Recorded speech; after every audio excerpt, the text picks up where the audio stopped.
Well, and that's cool because so many entrepreneurial ventures that people are doing, especially in today's day and age, are all online this, online that, drop shipping, FBA, things like this, product and white labeling. And this is like such an easy business.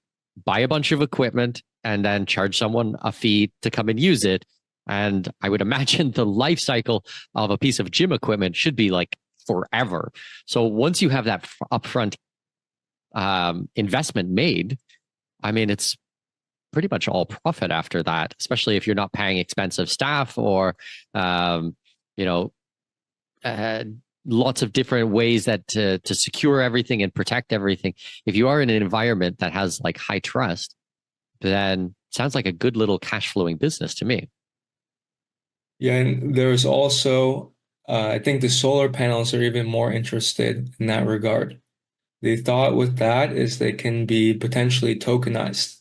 So in Morazon, there wouldn't be all of the security issues of tokenization and all of that. And you also have the rule of law. So imagine you're someone looking for some fixed income yield, and you're like, okay, energy prices in Honduras are ridiculous. So this solar farm is going to be very profitable. It's low maintenance. You can't really steal them. They're bolted to a roof and there's very high security anyways. Plus, there's arbitration in Morazon. It costs $50 to start a case. So it's not, oh, I'm going to have to sue in Honduras if I get screwed or there's some dispute and it's going to take years and cost thousands and be in Spanish and all of that. No, there's arbitration rights inside the ZEDIs, the Honduras's free cities, and this allows you to get the first world rule of law with the third world returns. So the gym is amazing for a local Honduran business person where they like just a normal person saving up money, building a business and then growing it.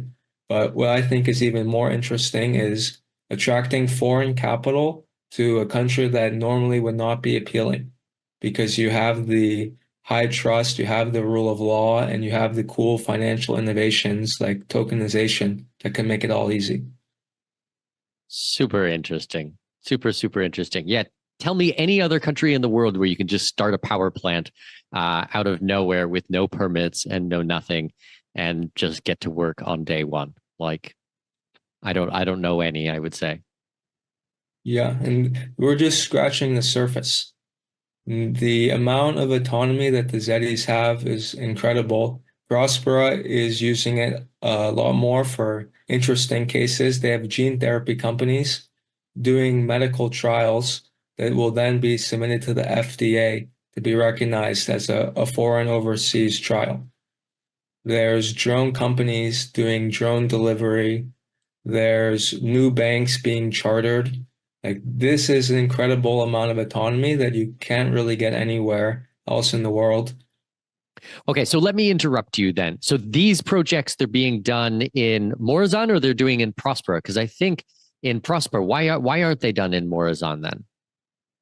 Yeah, so I think the most exciting projects from a foreigner perspective, the gene therapy, the drones, the bank charters are being done in Prospera.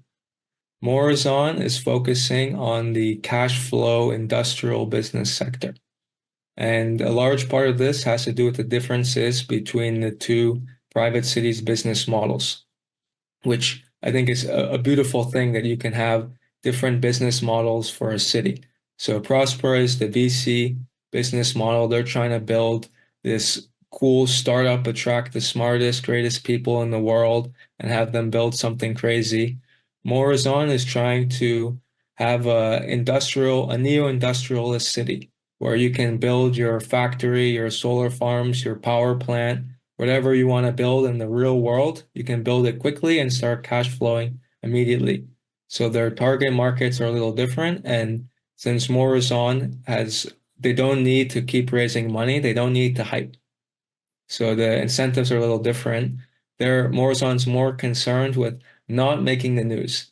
They don't want to see an article that says human experiments being conducted in the Zetis, where Prospera, although they'd say they're all foreigners, they voluntarily signed up for this, they're willing to take on the risk for that. because they've brought in people like Brian Johnson, people worth hundreds of millions of dollars in the industry to do gene therapy treatments in Prospera, to invest in gene therapy companies and to put them on the map. So the incentive structure is a little different and it leads to different businesses.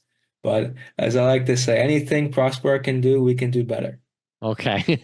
So there's a little bit of competition between the two zones then, I suppose. The mostly of my creation like to be friendly, but I don't know. I love a sibling rivalry. I think it leads to more growth and more fun. Yeah, absolutely. I'm very much against the participation awards with kids and the mentality that gives. I think competition is good. I think healthy competition is excellent.